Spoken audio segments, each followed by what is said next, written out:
not only now, because the Israeli jets can target these systems that they're using to launch now, but it could include a U.S. response. We have hundreds of warplanes that are within flying distance to Iran, who some of which participated in the attacks over the weekend, and they would have the ability to strike these systems in pinpoint accuracy.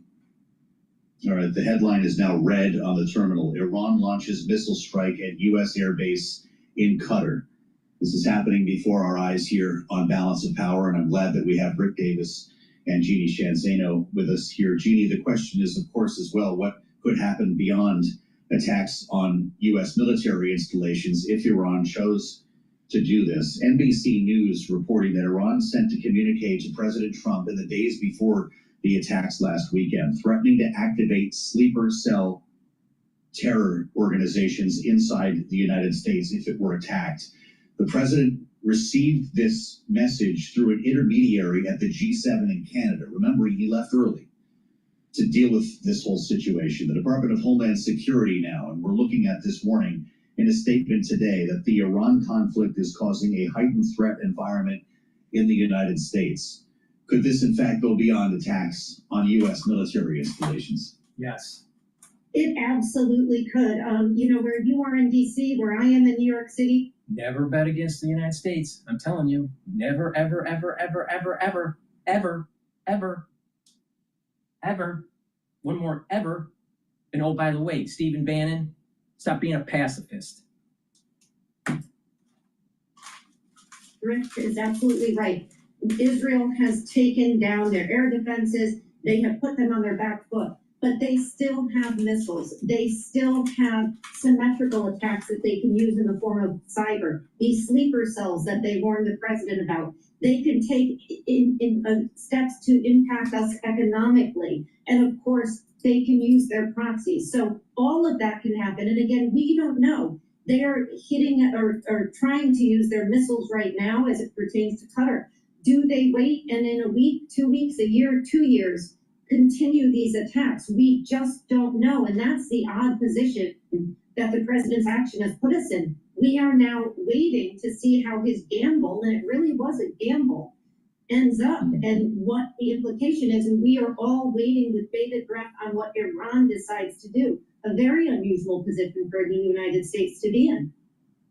I want to mention the IDF is letting us know that the sirens in Nira that I mentioned appear to be a false identification, could be a false alarm, which is why we keep tabs on these headlines with them crossing here in real time. And we do appreciate you sticking with us here with live and breaking news on Bloomberg. Caitlin Collins at CNN is now reporting that the chairman of the Joint Chiefs, General Kane, and the Secretary of Defense, Pete Hegseth, are in the Situation Room right now, monitoring these potential attacks by Iran, knowing, of course, as we told you at the beginning of this hour, President Trump was scheduled to meet with his national security team at 1 p.m. That would be 8 minutes from now, and apparently things are moving along. Another CNN reporter up with news that a senior White House official says the White House and the Department of Defense are aware of and closely monitoring potential threats to the airbase in Qatar that Rick Davis was just referring to a short time ago. Rick, the idea that this will be limited to U.S. military seems realistic to you or not? Not really. One of the things that the Iranians have done over the years is cultivated these terror plots around the world. They've focused on Western capitals and other places where they could make a mark with much less risk, frankly, than topping off a ballistic missile in a military base somewhere. So I saw in the news over the weekend that in Cyprus they arrested a Islamic Revolutionary Guard operative that they feared was involved in a terror plot there. I wouldn't be surprised that a lot of countries who keep these folks on watch lists, they track them, they don't do it. UAE airspace is closed right now. They start rolling up these individuals just to keep an eye on them, keep them out of harm's way. And I would not be surprised that if the Iranians want to escalate, they would use these human resources to do so. Got a new number here on the terminal. Axios reporting that Iran has launched 10 missiles in the air toward U.S. bases in Qatar, with explosions already reported in Doha. Jeannie, this is only, almost 1 p.m. Eastern time here. We've got a long night overseas. What could we be in for? I don't think any of us know yet. I think that we are all, again, waiting to see how Iran continues to move forward and respond to. What's going to happen is there's going to be a bunch of Popeyes in the Navy. They're going to open up their can of spinach, and they're going to fucking kick ass.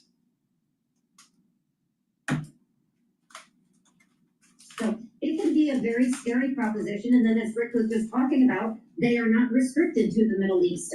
They can reach into vis-a-vis these human resources and terror cells, other parts of the world, whether it's Europe, the United States. And this is why the president's decision to choose to go to war and attack Iran has huge implications for all of us. It was a big gamble, and what we learned about Donald Trump, he's not an isolationist. He very much is an interventionist, but in the Jacksonian tradition, he's an interventionist who wants to go it alone without consulting either Congress or our allies. And that is what we've seen him do, and he seems prepared to move forward with this.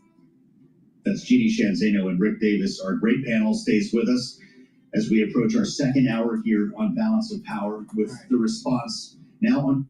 Please go to my store, the-studio-reykjavik.com. You're probably going to have problems sleeping that night. So please go to my store and get the good night formula. This has tryptophan, melatonin, GABA, and passion flower. Why is this important to take every night? By having a good night's sleep, you're detoxifying your central nervous system. You're going to be well rested in the morning, and you're consolidating memory. Chronic sleep deprivation will lead to problems with neurological function.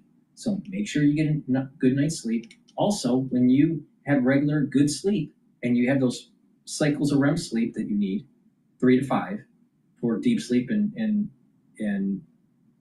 REM sleep. When you get those cycles of sleep, you're going to be consolidating memory. Very important. All right? Very, very important. Also, please go to my store, the-studio-reykjavik.com, and get the lignans. Lignans is super important. Why? Because it helps with your immune system and your endocrine system. It's going to soak up free radicals. It's going to bring down inflammation. And by bringing down inflammation and soaking up those free radicals, that's also helping your cardiovascular system. So please go to my store, the-studio-reykjavik.com. Get the lignans. Really important. Take it every day. All right. So what's going on in markets right now? The S&P 500 is now trading at 5,965. So it's down right now about 3 points. The VIX is trading at 21.39 right now. Euro is trading at 115. Oil's trading at 72.28. It's below that 72.95 level. It's going to test it again. And BITO is trading at 20.09. That equates to about 100,000 for Bitcoin. And Japanese yen is trading at 146, so that's good. You know, anything above 145 is good for yen. Natural gas is trading at 3.7. And BOIL is trading at 56.24. For the ones that don't know, BOIL is the longing for natural gas. All right. With that, you know what? It's amazing. You know, as I call off, Stephen Bannon and Alex Jones and how they're wrong about being they're wrong with their philosophy, with taking the stance of being a pacifist. I lose followers on X. See, this is the problem. I saw the same thing with 2020 crisis. When you say something that's truthful and people don't want to admit that it's true, and it's against their worldview, they'll just leave. See, the reason why Alex Jones and Stephen Bannon are so big is because they are an echo chamber to just reinforce your worldview.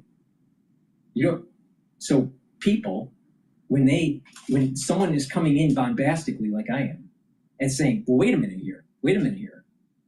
There's something else. There's something different that's happening here. And it's against your worldview or someone's worldview, they're taken back. Now, a true intellectual would actually listen. But lower intelligence individuals, what will happen is, oh, that's totally against my worldview. I'm gonna go and watch Alex Jones. He's a pacifist. But like I said, you don't run away. You don't run away. You don't just change course because people don't like what you're saying. As long as what you're saying is truth, God will be on your side. There's no doubt in my mind on that.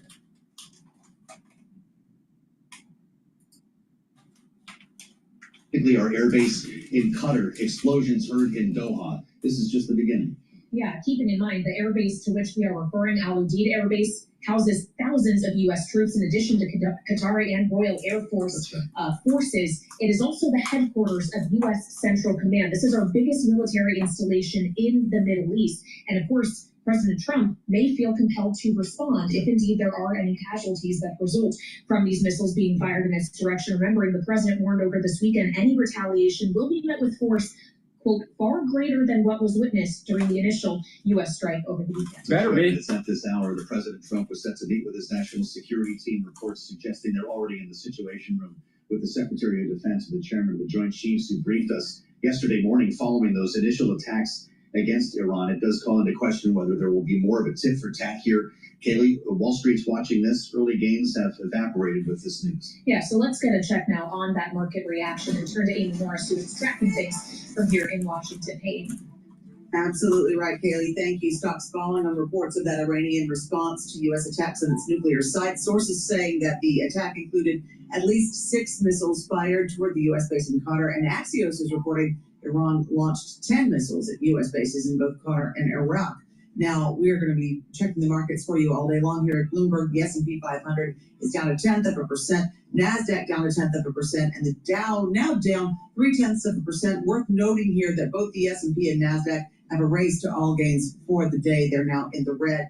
Oil shipments through the Straits of Hormuz holding up for now. NYMEX crude oil down 2.3%. Brent crude is down 2.4%. We're watching that for you as well. Tariffs on pharmaceuticals could wind up costing Ireland, which is a multinational hub for Pfizer and Eli Lilly, up 75,000 jobs. The finance minister there is warning tensions in the Middle East. Everything we're watching happening now is also adding risk in the energy and trade sectors and impacting the pharmaceutical industry. Shares of Pfizer 0.8% lower. Eli Lilly shares 0.3% higher. Novo Nordisk ending its partnership with Hims & Hers Health because of what the drug company calls deceptive marketing of copycat versions of Novo's obesity drug, Wegovy. Shares of Hims & Hers Health now down 33%.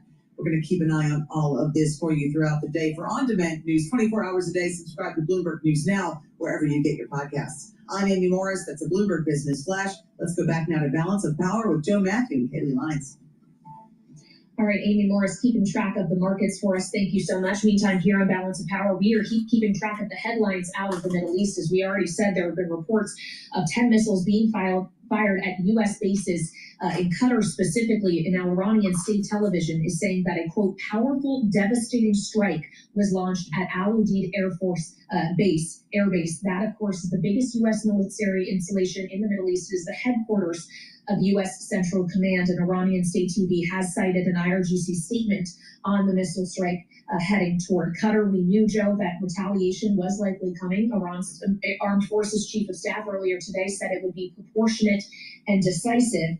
I guess we're getting a sense of what the regime's take on proportionate and decisive actually is. That's right. It's been a flurry of headlines over the past hour or so. Now, Iran, according to Axios, launching at least one missile toward Iraq, where there's also a large military base, but not nearly the number of U.S. troops who are there. If reports are correct, they're already in the Situation Room at the White House, and there was a scheduled meeting for the president and his national security team at this hour. Bloomberg's Tyler Kendall is joining us with the very latest from the North Lawn at the White House. Tyler? Yeah, hey Joe. Well, as you mentioned, we are expecting that President Trump has already convened his National Security Council inside the Oval Office. We should say that this was always on the public schedule, but now we could see perhaps some sort of confirmation out of the White House as we wait to see if any officials make some sort of statement when it comes to the reports of these missiles being launched towards that U.S. airbase in Qatar. Now, we should say, as Kaylee had mentioned at the top, retaliation was widely expected, considering that we had heard from the chief of staff of Iran's armed forces earlier today saying that a response would ultimately be proportionate. And we had been tracking moves when it came to Qatar. We know that they had suspended flights over their airspace earlier today. The U.S. Embassy there had also warned that Americans should start to shelter in place. Of course, as mentioned, this is one of the largest U.S. military bases in the Middle East. It's home to about 9,000 U.S. service members. Now, this White House has maintained that it had been proactive about protecting U.S. assets in the region. Of course, you'll recall last week we saw them move personnel out of Iraq. But now the question really does become, would this provoke further U.S. retaliation? President Trump had threatened that there could be further attacks if Iran did not come to the negotiating table when it comes to their nuclear program. But Joe and Kelly, we have heard reiterated by Iranian officials that they are not going to be able to negotiate if the strikes do continue against them. Of course, that then begs the question about a potential ceasefire, which up to this point we really haven't seen President Trump be too in favor of. Of course, we have heard him say before that he is looking for what he calls unconditional surrender. Well, as we consider what response the president may choose for this action, we should note that Qatar is now saying that it intercepted that missile barrage on Al Udeid Air Base. Qatar says there was no incident and no casualties from the missile attack, and that could be important in the considerations of the Trump administration as it decides whether or not to retaliate if there were indeed no casualties from this attack. Again, this is coming from Qatar. We'll have to await word from the White House as well, Tyler. But if indeed we were to see an additional military action that this administration wants to take, is there a sense that they might go to Congress for approval for that in a way they did not with this strike over this past weekend? Well, up to this point, Kaylee, this White House has really maintained that it has complied with the War Powers Act of 1973. We're going to hear this talked about a lot in Congress, as there does appear to be some sort of a movement, even among Republicans who were upset about President Trump moving forward with this authorization of military force without congressional approval. But we heard from Defense Secretary Pete who really has maintained that they have complied with that law. And we should say that presidents of both parties in the past have authorized military strikes without congressional approval. But that really does become one of the factors here as the White House does weigh its decision moving forward. Yet President Trump has been pretty staunch in his rhetoric when it comes to making sure that he is protecting U.S. interests abroad if there were to be some sort of retaliation. We're going to be watching really closely as how this does play out, because our analysts at Bloomberg had been expecting perhaps a more targeted strike. So we'll see. You're reading the headlines there from Qatar about what potentially the damage could ultimately be, but there were a few different options that Iran did have on the table, so we'll be watching to see if this expands any further and what this White House's response will be.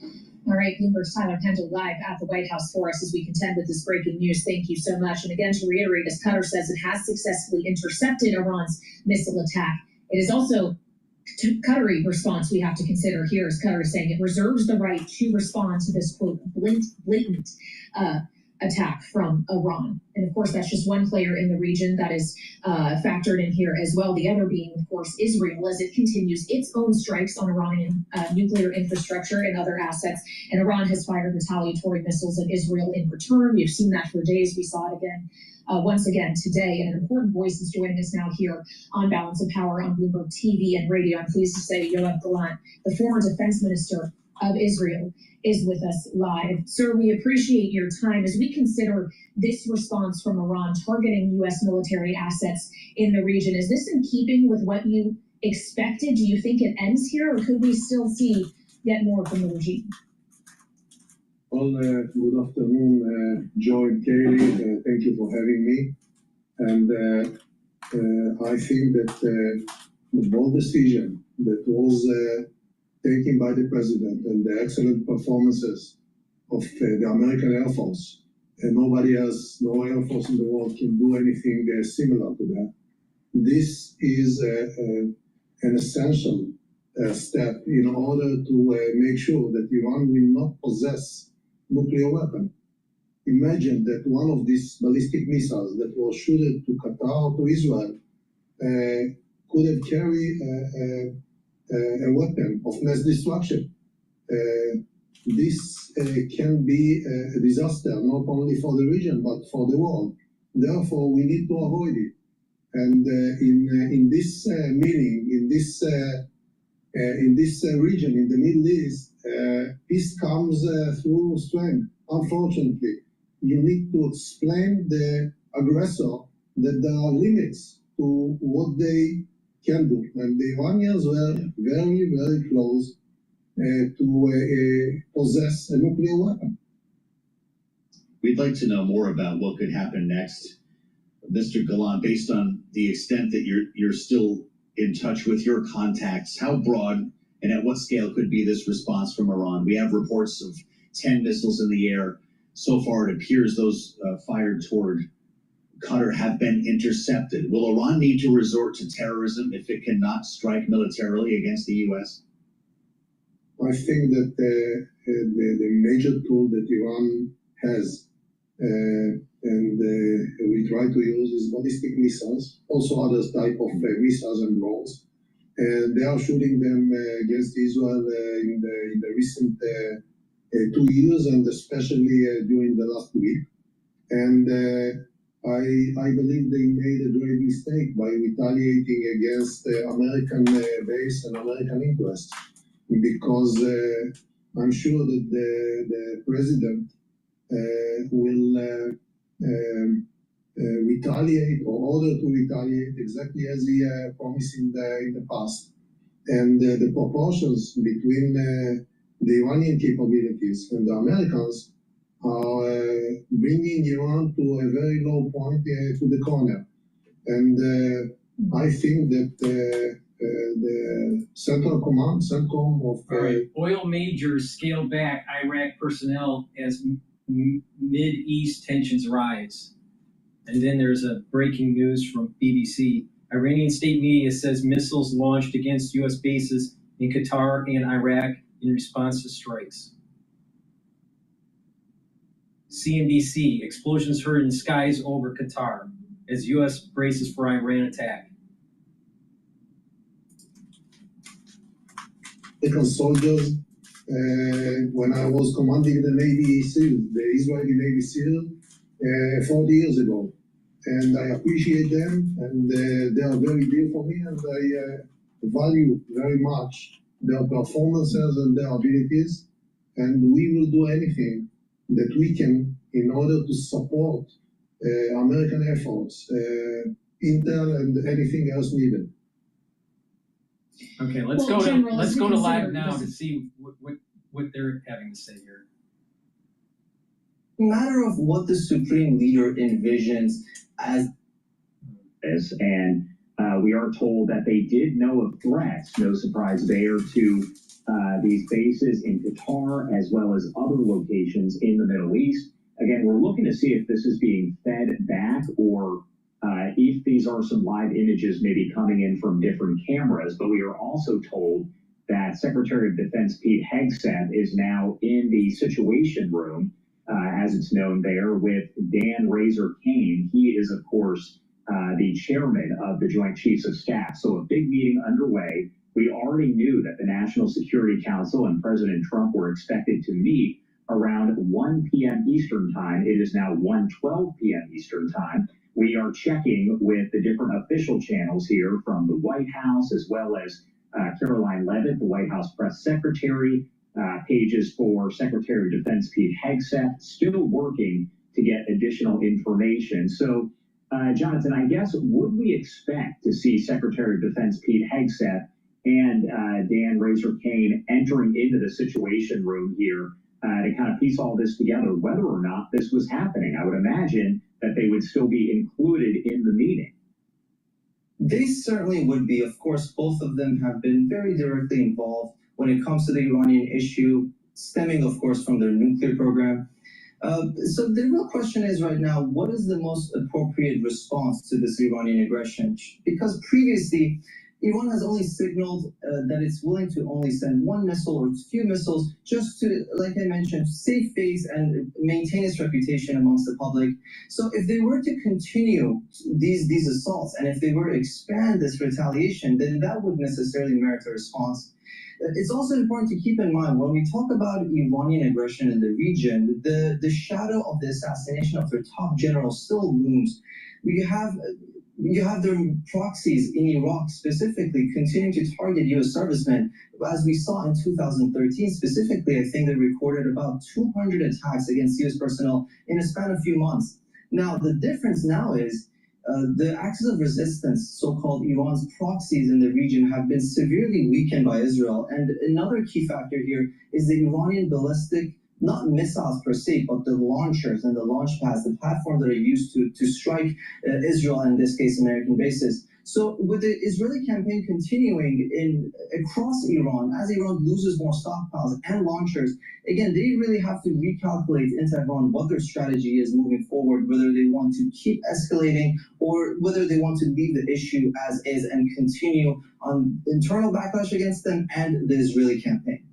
And it is important to note here, of course, we appreciate you, Jonathan, and I did want to correct myself because I said Dan Razor Cane. It is, of course, Raisin Cane. That is his nickname that he is known by, but he is the chairman of the Joint Chiefs of Staff. Again, you're looking at this video that is being fed here from both the Associated Press and Reuters coming in from Doha. And I did want to mention, it's important to note that President Trump had said that any sort of attack here by Iran on any bases, U.S. military personnel, anyone overseas would warrant more strikes from the U.S. So as Johnson was mentioning, there's a lot left to figure out here. We don't exactly know how the U.S. will respond to this, but also this is all coming in real time. So we don't have an idea of any damage, anything of that nature. We're obviously working to piece all this together. We have not received a statement just yet from the White House, the Defense Department, any of that just yet. So it is kind of a situation that is still developing, and we really don't have as much information just yet. But I imagine that is going to come in the coming minutes and hours here. So Josh, actually, I hate to interrupt, but we do have some more information, some more statements coming in here. I want to put up this post on X. So this is an advisor to the Qatari Prime Minister. This is quite lengthy here.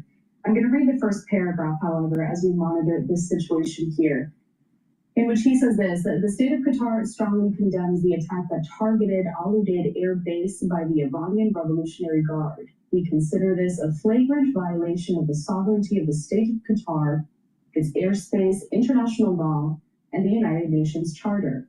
We affirm that Qatar reserves the right to respond directly in a manner equivalent with the nature and scale of this brazen aggression in line with international law. So, Jonathan, my question here, after you hear this statement that just came out from... So basically what they just did, what Iran just did, we brought in other Arab nations into the war. And oh, by the way, didn't I say this was going to happen? Didn't I say that what's going to happen is that positive Esau is going to align with Jacob, which is Israel, and align with Ishmael, which is Saudi Arabia and the countries surrounding Saudi Arabia. So that means Qatar, and that means UAE, all right? That means Jordan. But America first, because Alex Jones and Stephen Bannon know better. Yeah, let's stay at home and be a pacifist. No. Go into the fire zone and win. Put everything on the field. Losing's not an option. Why do you even support Alex Jones and Stephen Bannon? Why? Are they really America first? Are they really America first?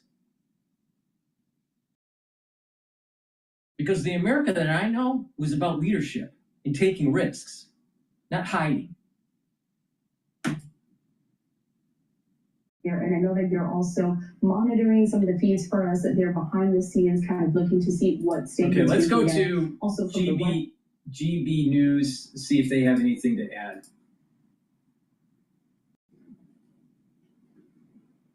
It seems part of the course with President Trump and Truth Social there. Interestingly, he had, of course, posted just a few hours before that, overnight, in fact, about whether regime change was an option as far as Iran was concerned. And he said, effectively, it was a strange word to use, but then given the regime in Iran, maybe it was trying to make Iran great again. But I don't really see, at this stage anyway, him swapping his MAGA cap for a MAGA cap. And there is no response there. That's the particular Truth Social. Don't be a Stephen Bannon, and don't be an Alex Jones. Don't hide, and don't bet against America. Now, I'm talking to the mega audience right now. If you have brain fog because you've been listening to Stephen Bannon too much, please go to my store, the-studio-reykjavik.com, and get the Clarity Factor. This will get rid of that stupid brain fog from Alex Jones and Stephen Bannon. So you can think clearly, be able to concentrate, and see.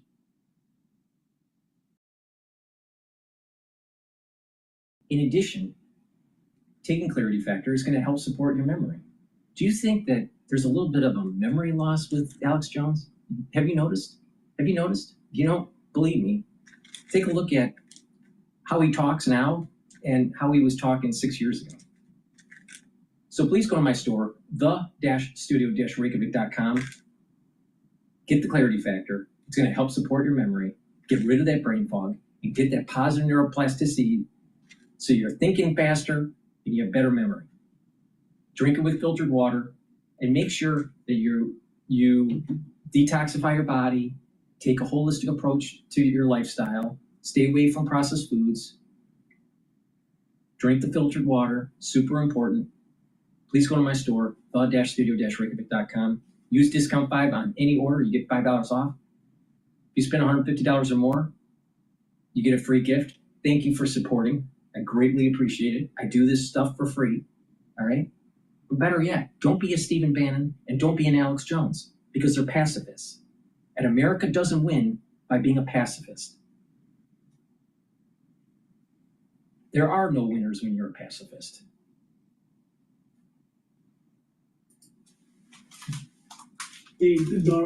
According to the Qataris, there certainly has been some shrapnel damage, but how significant that is and whether that is something that the US feels compelled to respond to, we'll only know when we finally get word from them as to what their response is, Michelle. But it will be a calculation, because I don't think from the US point of view, they want to really sort of intensify the situation, given that they said yesterday, after we saw the attacks on the nuclear complexes at Isfahan and at Natanz and at Fordow, that was the only strike they were planning to do at that stage. That was it.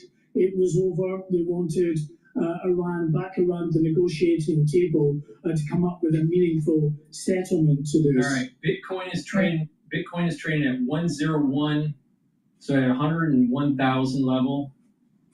Oil is trading at 70.90, so it's below that support level of 72.95. So they tried to test it and failed. So there's a good chance that this continues to go down. Intraday trading, oil was as low as $70.44 a barrel.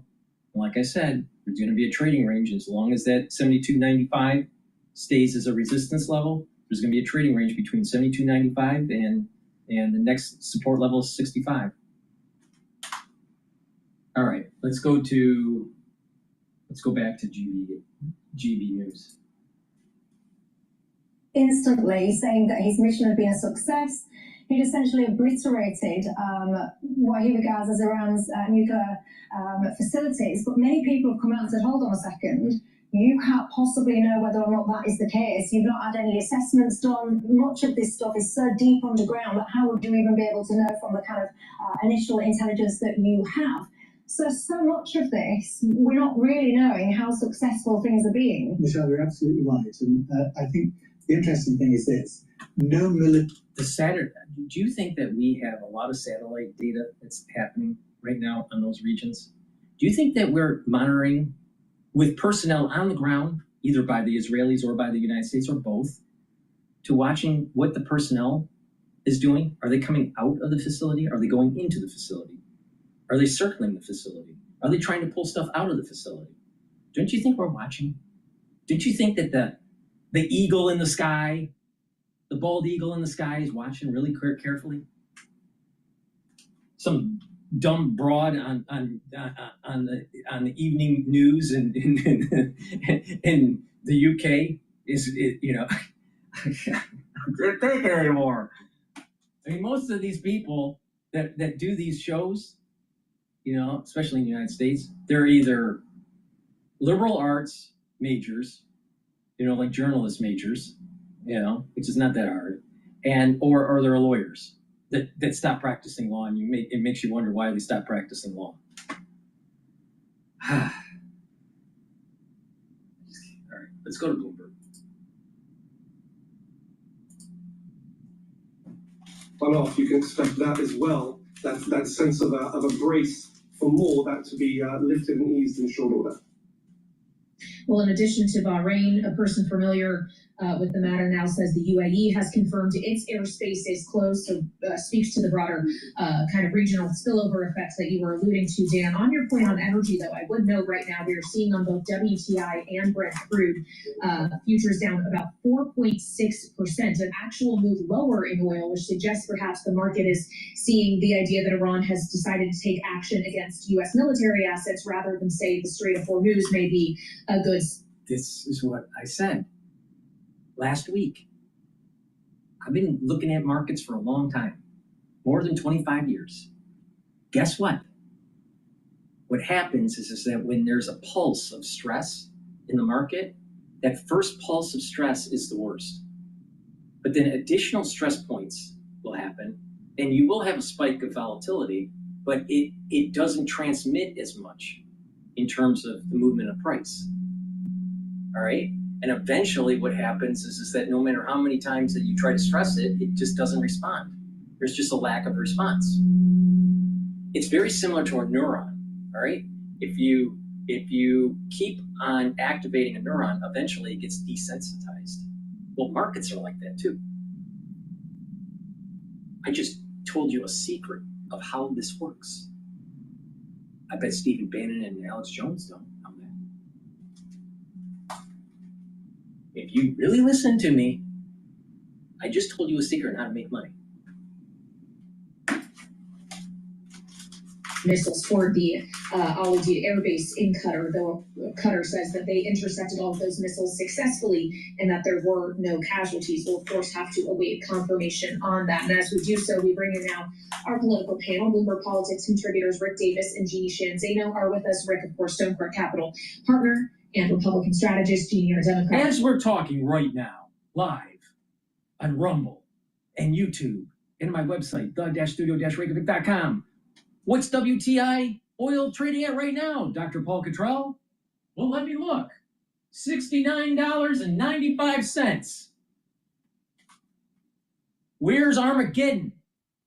Alex Jones said it was coming. I'm still waiting. Don't bet against America.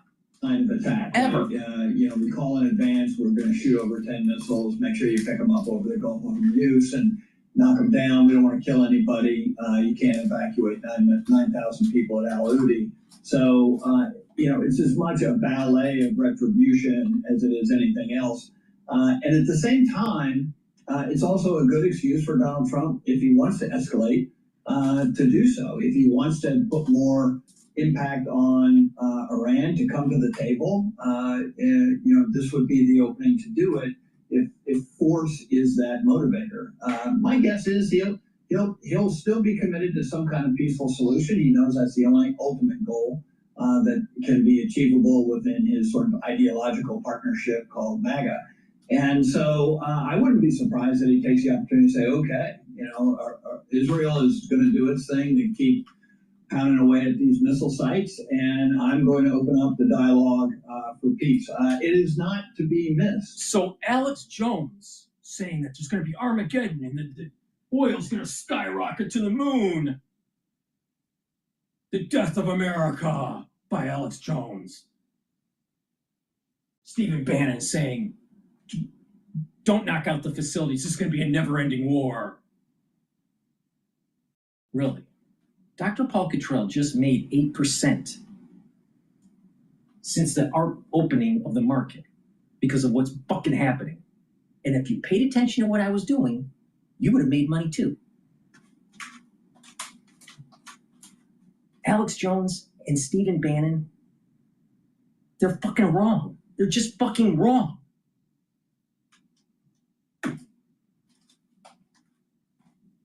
I could get away on his final call. He's been in communication, we know, with Steve Bannon. So far, I've been looking at what Steve Bannon has said. He has been, muted in his response. He has not attacked the president or, sort of launched a sort of Tucker Carlson-like diatribe against this action. But we have to wait to see how this turns out. Somebody the president is watching is Marjorie Taylor Greene. And she is very closely connected with that MAGA wing, and she has been speaking out very strongly. So he's sure going to take notice of that. And of course, as we watch his truth, we know he is not very happy with Tom Massey. He never is, but in particular now, in terms of his response, all of that's going to weigh on the president. But the reality is the president made his decision late last week.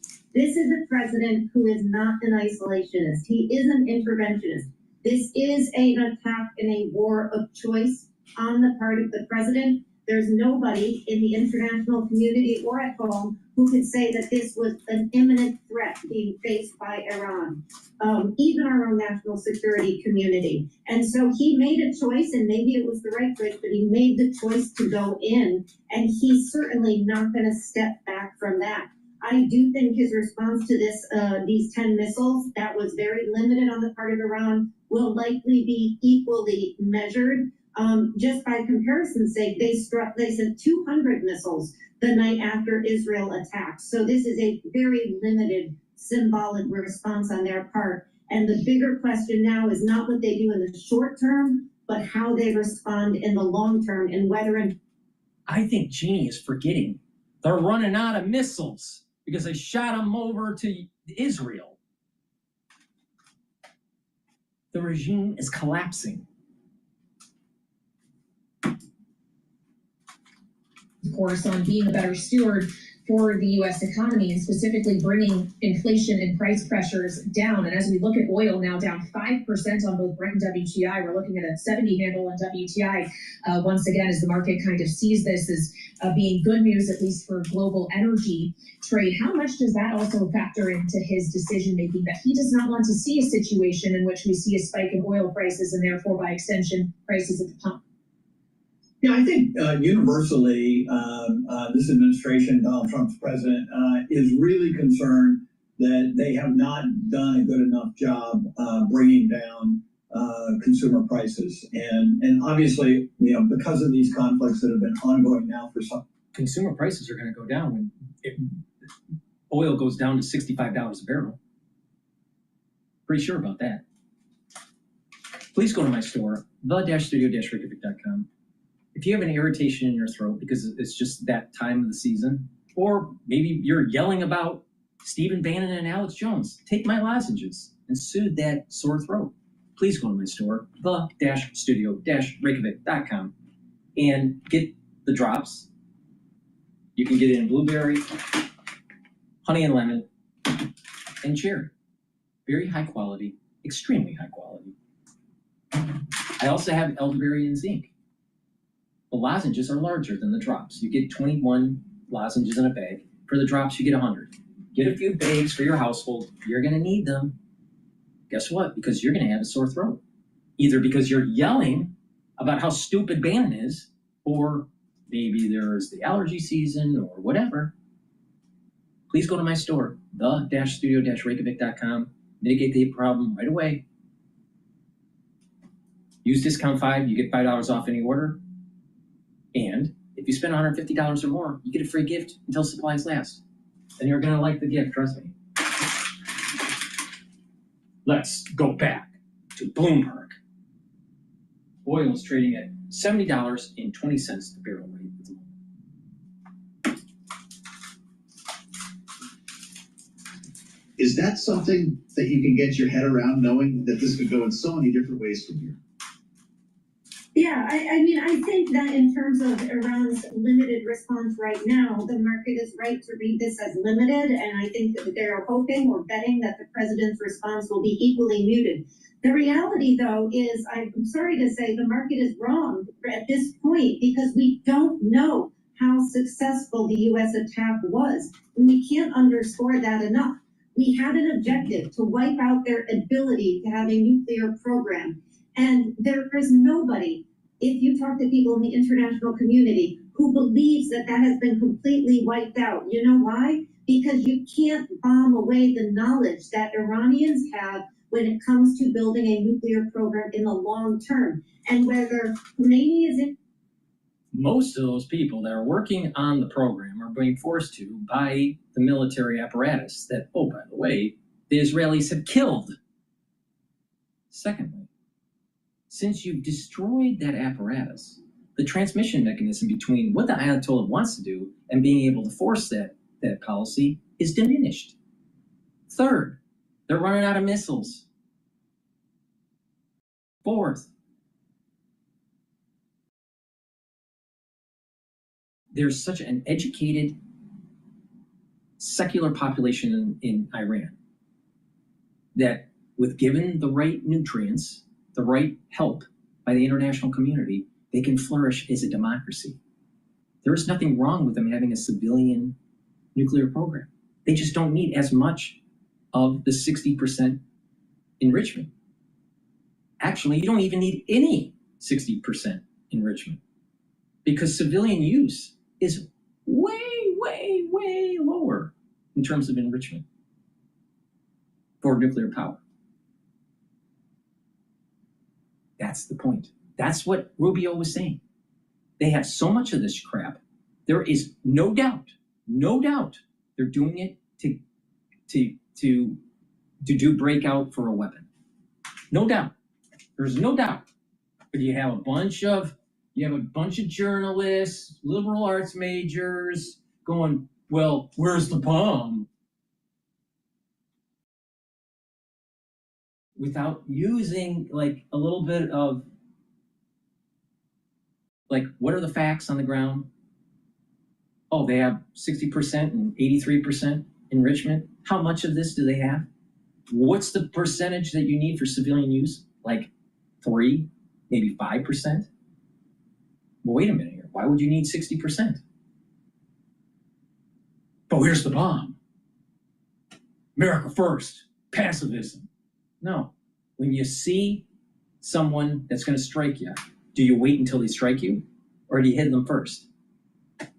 I thought it was America first, right? Or is it America last?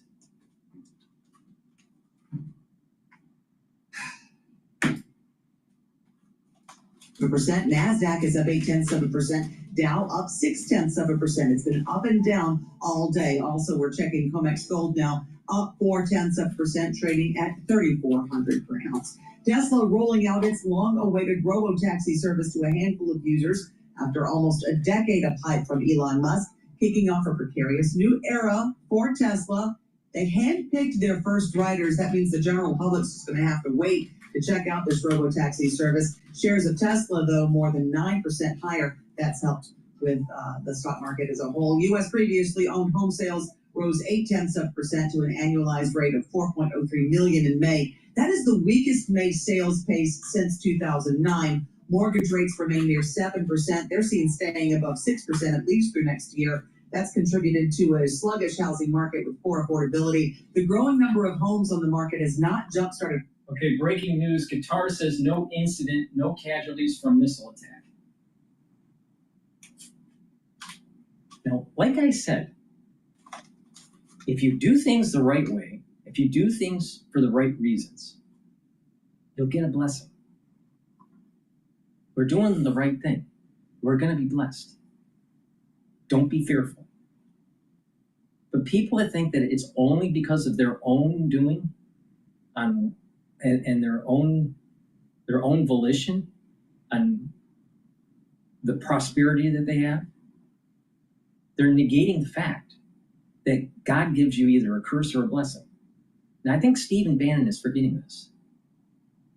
Now, if the right thing to do is to knock out the Ayatollah, do you think being a pacifist would make God happy or make God angry? Now, if God is happy, he might want to give you a blessing. If God is angry, maybe he strikes you down with a lightning bolt. But Stephen Bannon seems to know better. Really? Does he really know better? Or is he butthurt because he's not in the circle with the White House? Because he burnt those bridges because he thought he knew better. He honestly believes that he is the tip of the spear of the MAGA movement.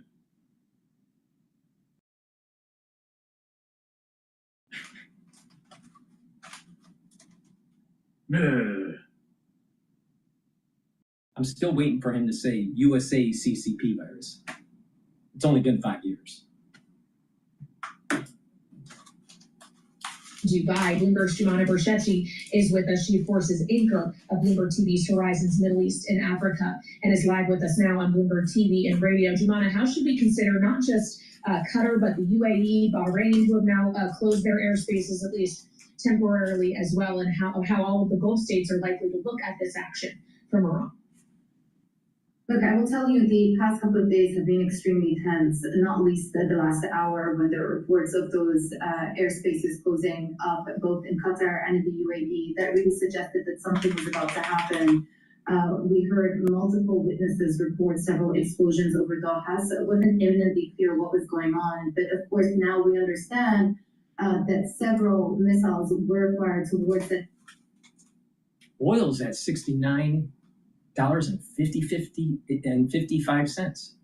$69.55, Alex Jones. Where's Armageddon?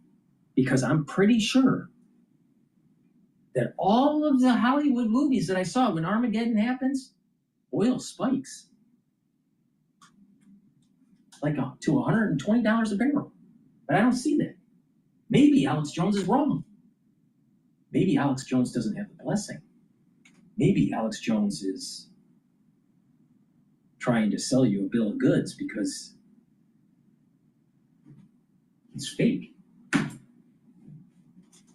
Early to say, because sirens are still going off in Bahrain, the airspace here in the UAE is still closed, but it seems as though we are getting something akin to the reaction that we got in 2020. And not unlike what we saw last year in the exchanges with Israel, Jumana, when we knew long in advance that drones and ballistic missiles had been fired by Iran. The U.S. Axios' reporting was made aware of the attack against our air base in Qatar. Are we witnessing Iran step back from the ledge? Is this the end of this standoff? Well, the Iranian media are positing this as a retaliation to the U.S. strikes over the weekend. So looks like in this session or at night, we're going to be testing the 68.50 support level for oil. Okay, so that's the next near-term support level, 68.50. It's trading at 69.66. Two factoids that I think are relevant also. I'm sure you're aware of the significance of Al Udeid base in the region, the largest U.S. base in the Gulf. But President Trump was standing at that exact same base 1 month ago when he made the trip around the region. It is a base of huge significance. And the second point is Qatar have been actively mediating the U.S.-Iran nuclear discussions. It's pretty surprising that Iran would go down the route of actually firing shots at a U.S. base in Qatar, which has been trying to play the diplomatic role. And actually, if you look at Qatar's response today, they're pretty angry at the Iranian regime. They said, we condemn this attack. And so as far as inter-regional politics are concerned, this may also mark a turning point as well. Really interesting to get your input on this, Jumana. It's great to have you live from Dubai with us on Balance of Power as we add another voice of experience. And in fact, one of the most prescient voices we've had on this program leading up to the strikes last week. He was with us just in advance of Iran, of Israel rather, making its action. Michael Allen with us from Beacon Global Strategies, where he's managing director and a veteran of the Bush. Prescient? Really? Was she prescient? I've been saying since October 7th of 2023 that Ishmael is going to align with Jacob, and positive Esau is going to align with Jacob and kill negative Esau. That's exactly what's playing out here. It's happening in real time. And it's not like I'm like, I'm some sort of Nostradamus or anything. It's written in the fucking Zohar.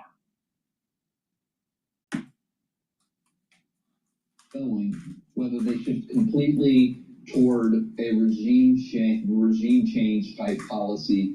And to me, that's sort of the biggest question ongoing in the real war, which is between Israel and Iran.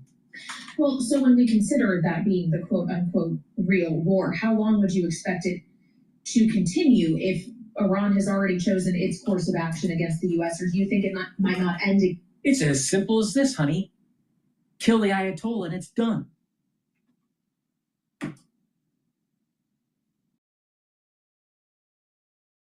Completely telegraphed, probably coordinated between intermediaries. What I don't think, though, is that it's over with Israel. I think Israel, by the way, not only is going to continue to prosecute its target list, at least for this week and maybe beyond, but to me, as long as they have air superiority in Iran, I think Benjamin Netanyahu is going to carry on in a campaign of where they have an opportunity. It's going to be quite opportunistic. They're going to go for it. That's exactly what they do with Hamas. Yeah, and I'm pretty sure it says in the Bible, I could be wrong, but it's one of the 12 children from Jacob that kills Esau. I believe it's Benjamin that chops off the head of Esau. I could be wrong, but I think it's Benjamin. Now, if I'm right, what's the first name of Netanyahu? Benjamin Netanyahu. What a coincidence. But Stephen Bannon knows better. Pacifism is the way to go, right? Right, Bannon? Really? Fact, more to be done here, that the deal is not closed to end the nuclear program in Iran. So avoiding the reactors is smart because they don't want to cause some radioactive incident. Apparently, if you hit the stored uranium, it's not a big of a radioactive activity than hitting a reactor.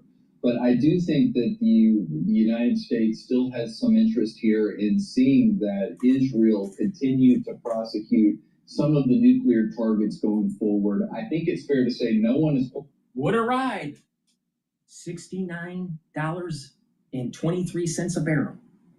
But Alex Jones thought it was going to go to the moon because of Armageddon. Me, however, suggests something that I think the United States would be wise to set expectations better. It is true that we had a successful attack the other night. It is true that we probably could have hit some of these sites, and I wish we had hit Esfahan harder. But this program has been going on for decades. There are dozens and dozens of sites. The Iranians are experts at denial, deception, and subterfuge. It won't be outlandish to think that we might have missed something, or that the Israelis, as good as their intel is, might have missed something also. I think we just need to understand that we severely degraded them. We had totally lost the bubble on Iran in the last few years. We have regained the initiative, and it may just take a sustained effort from Israel over time to keep up. Well, when we consider, and I know you said you think... I wish he wouldn't sugarcoat it. All the administrations, including Administration 45, fucked up Iran. It's finally, it took Trump's assassination attempt to realize, with that blessing that came down, that he's now positive Esau and that he needs to align with Jacob.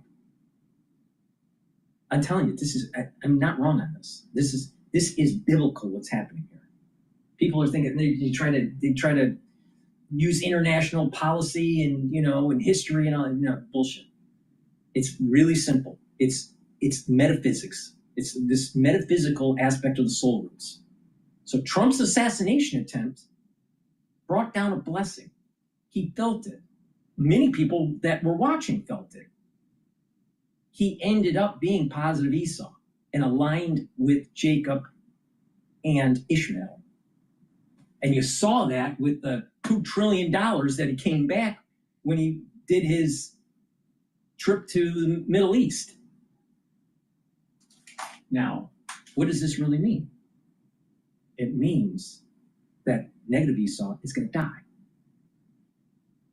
So let's stop sugarcoating it by these analysts, Beacon Global Strategy Managing Director and Partner, really. All of the administrations going back to Carter or maybe even farther back, but let's just put the line in the sand with Carter. They all failed to take care of the problem in Iran until there was this blessing that came down, that realization. Trump is alive to do this, is my point. That's the only reason why he is. It has nothing to do with America first and everything. No, he was given a second chance to do what the world needs done. He will go down in history as the most consequential president, right up there with George Washington and Abraham Lincoln. And that's it. That's it. Way above everybody else. As long as he gets this done.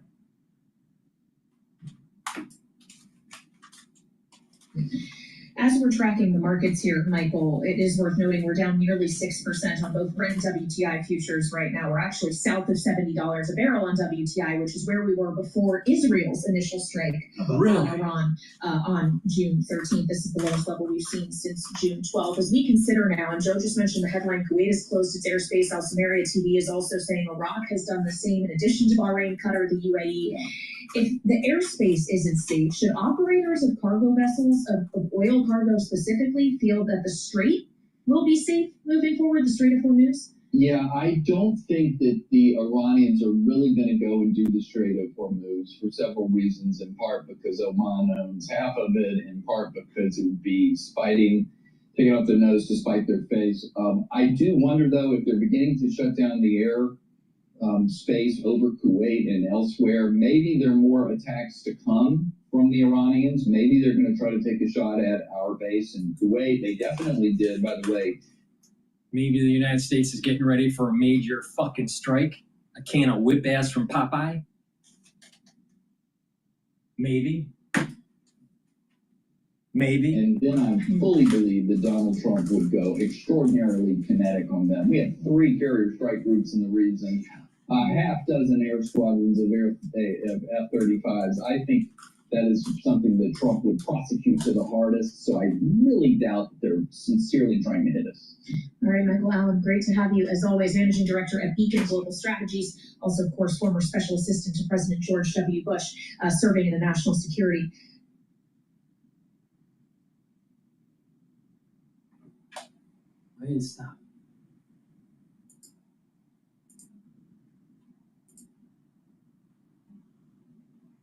On Bloomberg Radio, as well as closed on Bloomberg TV. So, Alex, obviously a pretty remarkable move to the downside when many came in today thinking that we might see a massive spike in oil prices because of concern in the Middle East. It seems that commodities traders, at least, are thinking this might be an all-clear sign. Yeah, I guess if you take away the worst-case scenario, that's actually helpful. Things to consider, though. One, Halima Croft at RBC said over the weekend that she would caution again. No. I think what happened was that Trump called the bat phone. MBS, we got a little bit of problem. Iran shooting at my damn bases. It might spike up oil. You're going to have to tell OPEC to control the Brent price. And I'm going to do a major strike on Iran. Yes, Mr. President. But Alex Jones thinks he knows better.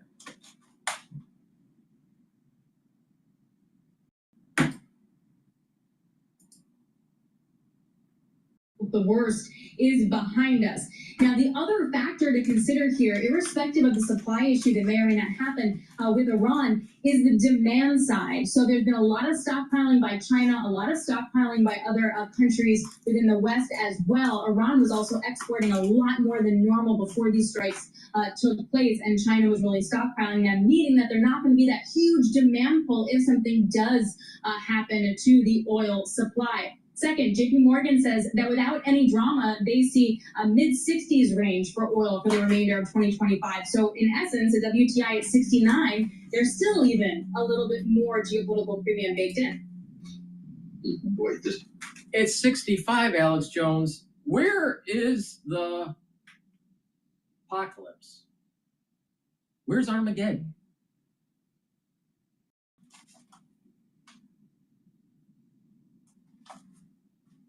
I don't see it.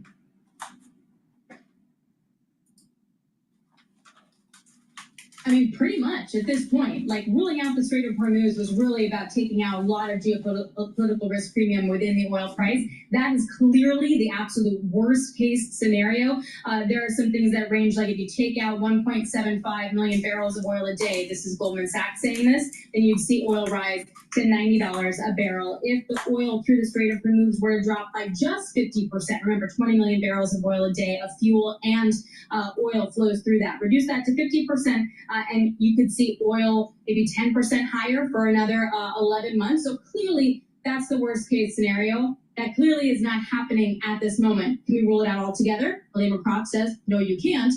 But it doesn't mean it actually will happen. Many say that that would wind up hurting everybody, including Iran. The indicators that you need to take a look at in the short term are oil, Bitcoin, equities, and the Japanese yen. As long as the Japanese yen starts to weaken, stays above like 146, if you start seeing like 150, that's like super positive. If you start seeing equities getting close to 6,130, that's super positive. Oil's going to start going to 65 or below. Probably have to stay at around 65, but we have to take a look at the structure, the price structure. All right. And Bitcoin is going to be bullish. That will be another positive indicator that if Bitcoin's bullish and gets above 110 and stays above 110 and starts inching up towards 125, 126, you're talking about that's the next bull run for the market. Where's Armageddon? Wow. Wait a minute. We just went through Armageddon? Wow. But Alex Jones knows better because he's the tip of the spear. Stephen Bannon knows better by being a pacifist because he's the tip of the spear. Really? Really? Stephen Bannon still doesn't understand it's the USACCP virus. But he's the tip of the spear. Both of them are fucking clowns. Please go to my store, the-studio-reykjavik.com, and get the gel. Now, this gel is dual purpose, all right? You can use it as an aftershave. You can put it on a cut, an abrasion, or minor burn. It'll help to heal it. If you're not feeling well or someone around you is not feeling well, put it on your hands, around your mouth, around your eyes, around your nose, around your ears, lightly coat your nostrils, stays active for 5.5 hours. Try that with other stuff, right? And this gel can be used as a daily skincare. Please go to my store, the-studio-reykjavik.com. Get it either in the tube form or in the dispenser form. Have some at home, have some at work. You never know when you need it. Trust me, you're going to need it. You will need it. Everyone will need this. Trust me. Please go to my store. Use discount 5. You get $5 off any order. If you spend $150 or more, you do get a free gift until supplies last. And if you've been listening to me, you could have made 8% today in the oil market. Today. But Alex Jones is telling you to hide under your bed. Stephen Bannon is telling you to be a pacifist.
Let's see here. It's been a crazy day today. All right, let's see here. And let's play BBC News and how they were covering the launch by Iran. Is BBC News. I'm Lewis Bourne-Jones. We are bringing you continuing coverage of the latest breaking news, the developments, the reports that Iran is striking a US-run military base in Qatar. Let me run you through some of the details that we have, what we know right now, and what we're still waiting for confirmation on. We know that Qatar closed its airspace, diverted planes away from it. We know that the reports are that the White House accepted that there were credible threats to this airbase, this US-run airbase. Then reports came through from AFP journalists initially of explosions over Doha. These are the live pictures over Doha, of course, the capital of Qatar. So just to remind you that this credible threat that was reported a short time ago is to the Al Udeid US-run airbase in Qatar. It's basically the biggest US-run airbase in the Middle East, in the region. All right, breaking news. U.S. says no reports of U.S. casualties at U.S. air base in Qatar. Now that's America first. You know what tip of the spear really is? Being forward deployed. Not hiding, Alex Jones. That's what tip of the spear means. Tip of the spear, forward deployed. Taking risks. Not hiding and being a fucking pacifist. Was seen as a likely logical potential target for Iran to retaliate against US forces after the US attack on its nuclear facilities over the weekend. So there had been receipts of a credible threat to this US airbase, and in the last few minutes, explosions heard over the capital, Doha. Let's take a look at these pictures from a little bit earlier, and let's take a listen as well.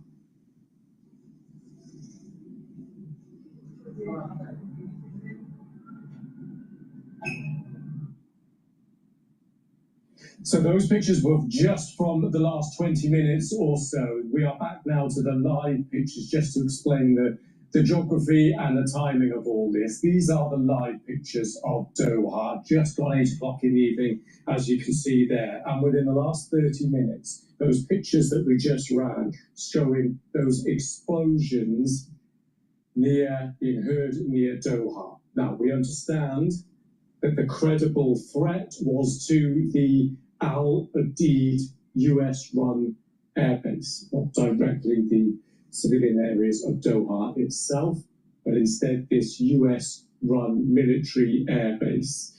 Now, we understand precautionary effectively measures have been taken at this airbase. Our planes potentially have flown out the way, and of course, defences at the ready.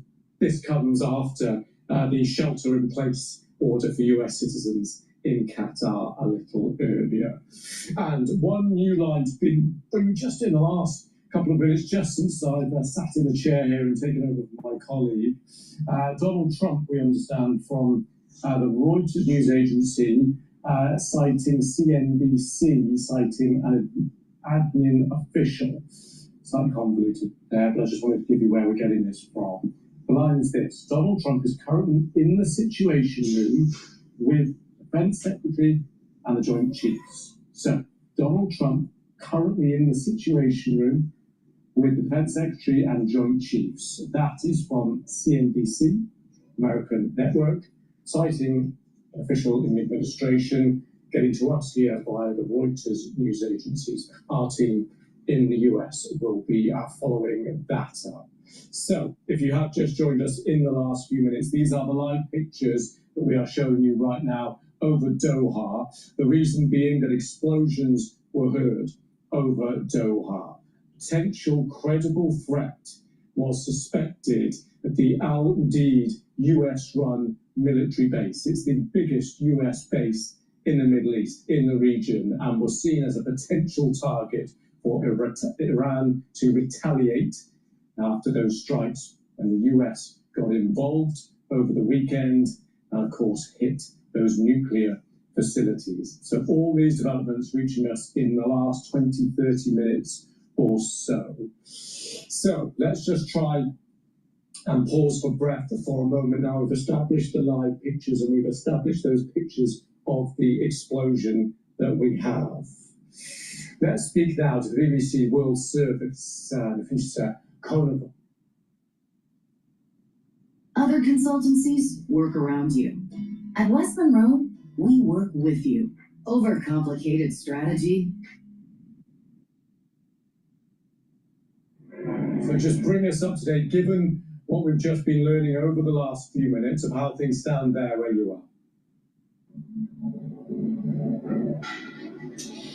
Luis, right now in Iraq also we heard and confirmed that Iraq's Al-Assad base, which housing US troops, has been attacked but apparently, according to sources that talk to us, 2 missiles were fired toward Ain al-Assad, which is the US's biggest base in Anbar province. And these 2 missiles, as our military sources are saying, has been intercepted.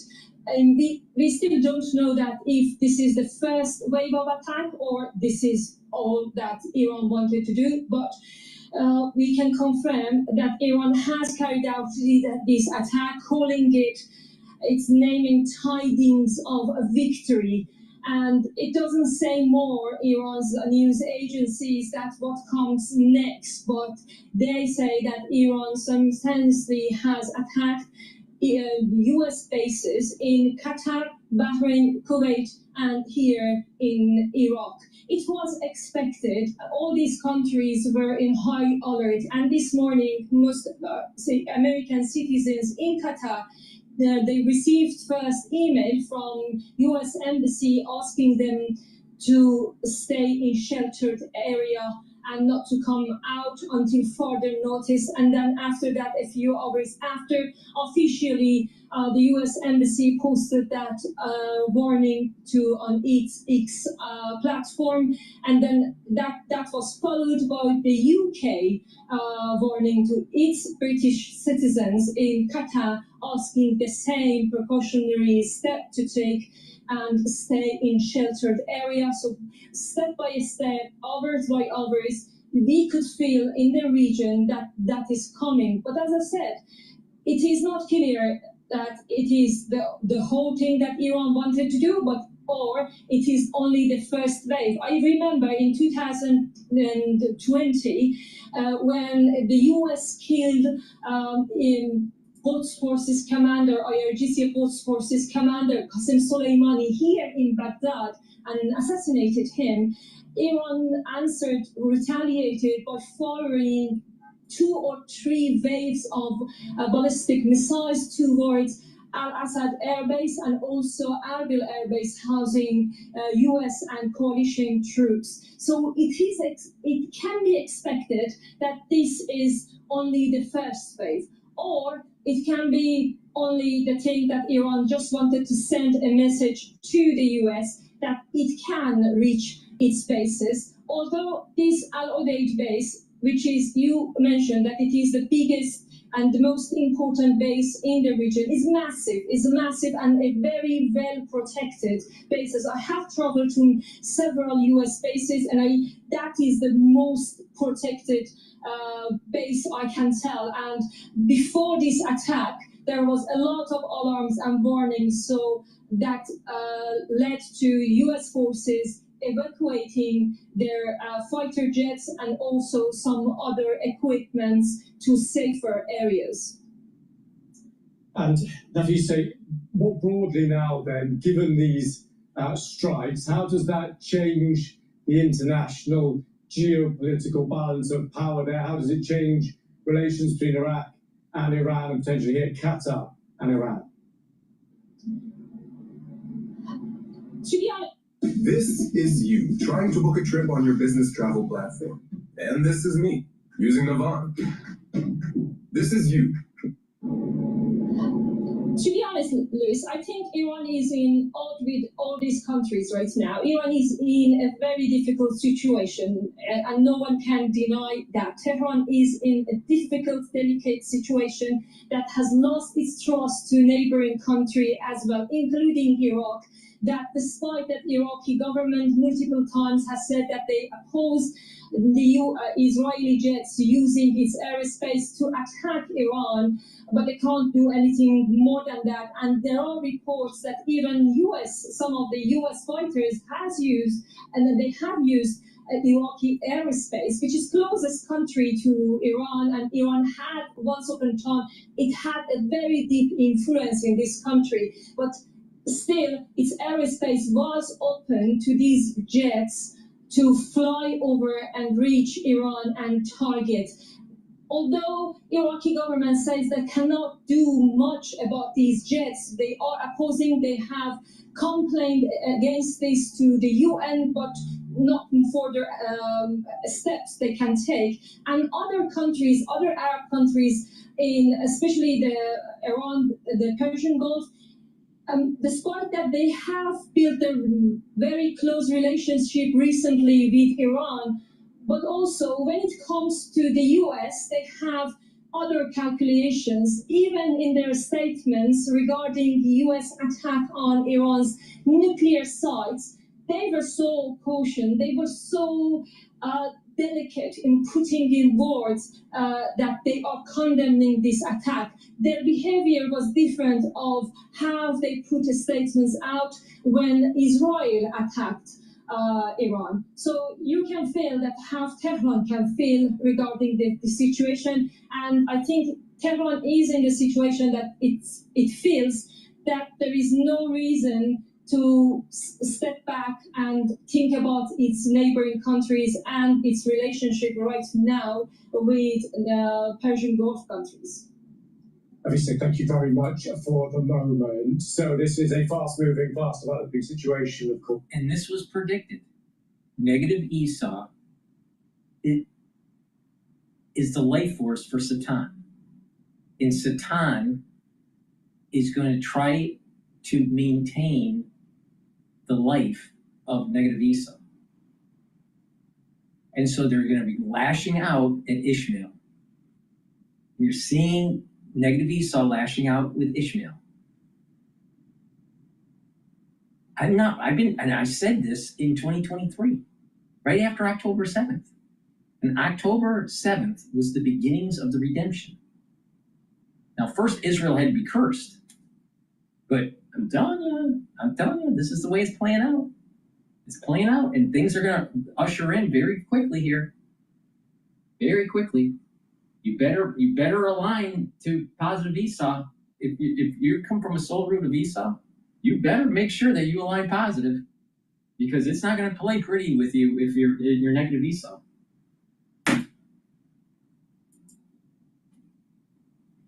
So I just want to bring you again those latest pictures we have showing the explosions in the skies of Qatar.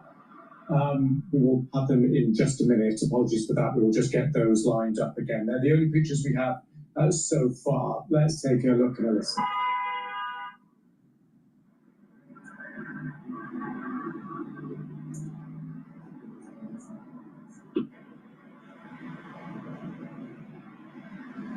So just to play those through for you again.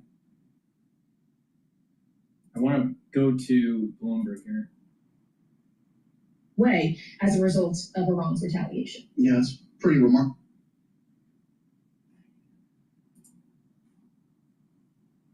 If you're with us on Bloomberg TV, giving you a shot of that Truth Social post, I guess we can assume that the president has concluded his meeting in the Situation Room, or is at least taking a break now that he's got access to his personal phone again. Seems to be consumed with the coverage of the first round of You know what I'd love to see is Trump in the Situation Room eating a Big Mac and a Diet Coke and French fries, and actually bombing the Ayatollah, because that would be America first. Please go to my store, the-studio-reykjavik.com, and get the Boomer Boost. The Boomer Boost has 68 nutrients. It is a very comprehensive profile. Read the label on my website. It is very comprehensive, and it's very powerful stuff. I take this every day, all right? Take it for your breakfast or for your lunch, all right? You're gonna lose weight if you need to lose weight safely. You're gonna have lots of energy. You're gonna want to move around and do things. You'll have more vitality. It's gonna help with your cardiovascular health. It's gonna help with your brain function. It's gonna get rid of that brain fog. You're gonna be sleeping better. You're gonna be able to think faster. You're gonna be as smart as DrPaulCottrell by taking Boomer Boost. Don't be an Alex Jones. And with Boomer Boost, what will happen is that you'll be able to build muscle, reduce that atrophy that happens when you get older. So it's going to help you with your musculature. It'll rev up your metabolism, and you're going to have lots of energy. All right? So take this every day. You get a big scooper, it's a month supply, take it once a day. Drink it with filtered water, a smoothie, with soft foods. I put it in soft foods like hummus. Or you can put it in milk. But take it every day, all right? Very powerful stuff. You'll notice the effects of it within 72 hours. So please go to my store and get the Boomer Boost. That's super important. Now let's talk about the core protocol. The core protocol, we talked about foundational pieces like the probiotics and the multivitamin. But the core protocol is max 35, max 14, or cleanse to boost up the immune system. That's the first pillar. The second pillar is C60, which I will talk about shortly here. That will soak up free radicals. The third pillar are the turmeric, the ashwagandha, the lignans to boost up the immune system and help with the cardiovascular system. And the Boomer Boost to boost up your energy levels and rev up your metabolism. That way you're slowing down the aging process, but not just are you slowing down the aging process, you're helping your cardiovascular system. You're helping with your brain function. You're reducing the stress. You're boosting up your immune system and helping with your endocrine system. These are all super important, all right? So people would go, well, in allopathic medicine, they say, well, that, well, don't take vitamins unless you're vitamin deficient. Well, if you're vitamin deficient, obviously you need to take vitamins, all right, and take supplements. But that's not the point. The point is to slow down aging. Allopathic medicine doesn't tell you how to do that. It's not, the physicians aren't trained to tell you how to slow down aging. They're trained to diagnose a problem that you already have, not to prevent a problem that you might get. So you better start paying attention to me. I told you how to weather the storm in 2020. I'll tell you how to weather the storm of the aftershock when it comes to the brain function. In 5 years, many people are going to be having tremors. In 5 years, many people are going to have problems walking. In 5 years, many people are going to have memory loss. You have been warned. You just have to listen, and you can mitigate. Please go to my store, the-studio-reykjavik.com. Take a lesson learned from anti-aging and geriatric medicine and sports medicine, and you just pay attention to me, you'll be fine. You'll slow down the aging process. Or you can just listen to the tip of the spear, Alex Jones, and watch him age faster and faster and faster as he's gnawing on a chicken bone.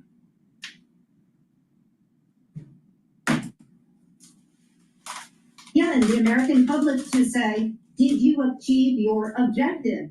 And so, this is pretty typical, not just of Donald Trump, but any president. They don't like the media to be the fourth branch of government, but that's what the media is supposed to do. We don't just accept what people say and claim. We provide evidence, and the president can provide that, and he should as soon as it is available. Well, as we look to see whether or not we will get that evidence, either from the U.S., from Israel, from the IAEA, or any other authority on that, we also are keeping track of how the markets have reacted to the events of this afternoon or this evening in the Middle East, with oil down 6.6% on both Brent and WTI, and stocks actually on the rise, though we're still seeing a bit of what could be described as a haven bid into U.S. Treasuries. To get back to how this conflict moves forward, Rick, if this is the end of it between the U.S. and Iran, and this gets to the point that Jeannie was just making around the president having decided without seeking congressional authority to bomb another country, does this put to bed the concerns around the constitutionality of the president's actions here, of the effort we've seen, frankly, in both chambers, in the House and the Senate, to try to force votes on war powers resolutions? If this is all, as far as this goes, do you think those things will be seen as necessary still on the Hill? No, I think that it was a pretty specious argument on the Hill. I think Lindsey Graham handled it pretty well this weekend on Sunday shows, talking about how, within Article 2 of the Constitution, the Commander-in-Chief has exhaustive powers on dealing with the military and making decisions like this. And he pointed out it wasn't that long ago that Democrats were applauding Barack Obama for doing very similar things in Syria, in Iraq, and in other places in the Middle East, where he launched attacks that were unauthorized by Congress, and no Democrat complained. So I think this is business as usual, politics playing itself out on national security issues. It's unfortunate, but it is standard operating procedure, and I don't think it goes anywhere from here. President's supposed to fly away to the annual NATO Leaders Summit tomorrow, Jeannie, presuming he still attends. How does this last 48 hours change the conversation he's going to be having with world leaders at an event, say, a month ago, would have been focused squarely on Ukraine, Russia, and the spending on defense by each member of NATO? Yeah, this has quickly vaulted up to the #1 issue on the agenda. We hear the president is still going to go. It would be understandable if he decided he couldn't leave the country at this point. But I do think it is important. What distinguishes one of the many things that the president did over the weekend, and what we've seen in the recent past, is that other presidents, Republicans and Democrats, have consulted allies. I mean, Kaylee was just talking about the lack of consultation to Democratic members of Congress. Yeah, consult and then have it leaked and then have one of our B-1 bombers knocked out. Yeah, right. Please go to my store, the-studio-reykjavik.com. Get the heirloom barley and don't be stupid like her. All right? It'll detoxify your body, bring down inflammation, and soak up free radicals through superoxide dismutase. If you do this every day, you're actually going to get younger. Now, you get a big scooper. This is a higher density protein, which is really important for you. But again, like I said, it's important to detox regularly. It's important to bring down that inflammation regularly, because when you bring down that inflammation regularly, you're helping your cardiovascular health, you're helping with your immune system, and you're helping with brain function. Why, Dr. Paul Cottrell? By bringing down inflammation, how's that helping with your neurons? Because if you have chronic cerebral inflammation, your myelin sheaths start to degrade. And that means your neurons aren't as healthy and they start to die. Please go to my store, the-studio-reykjavik.com. It's really important to take every day. You can also take a look at the Gladiator Barley. Gladiator Barley does the same thing as heirloom barley, except it helps with the building of muscle too. All right? Heirloom barley doesn't really focus on the building of muscle. Now let's talk about C60. I've been talking for 5 hours about how Stephen Bannon is a fucking ass. So C60, second pillar of my core protocol. Now what does it do? It soaks up free radicals. Now you can get it in MCT coconut oil, extra virgin olive oil, or avocado oil. All right, it has to be in an oil. Why? Because C60 is lipid soluble, and that's how you're going to absorb it. Now, you want to absorb it, you get the best absorption when you take it on an empty stomach. So like when you wake up in the morning or something like that, all right? And take a teaspoon a day. Teaspoon a day, all right? And C60 is a molecule, all right, 60 carbons, and it'll soak up free radicals hundreds of times, if not 1,000 times more than a molecule of vitamin C. Why? Because when you have carbons that are connected to each other, they share electrons. So if you have lots of carbons connected to each other in a buckyball, in like a soccer ball, but a buckyball, a fullerene, the electrons just orbit and just shimmer around the whole molecule. And when it does that, it can soak up free radicals. Now, by soaking up and neutralizing those free radicals, you're bringing down the stress. So taking just one molecule is hundreds of times, if not 1,000 times stronger than one molecule of vitamin C. And once vitamin C soaks up a free radical, neutralizes a free radical, it's done. It can't recharge. C60 can recharge. So the point I'm making here is take a teaspoon a day, and it's going to bring down stress in the cell, bring down stress in your tissues, bring down stress even in your vascular system, bring down those free radicals in your neurons. And when you do that in the cells and the neurons in your tissues, you're going to help the mitochondria. And that mitochondrial health will improve, and you'll have more ATP, you'll have more energy.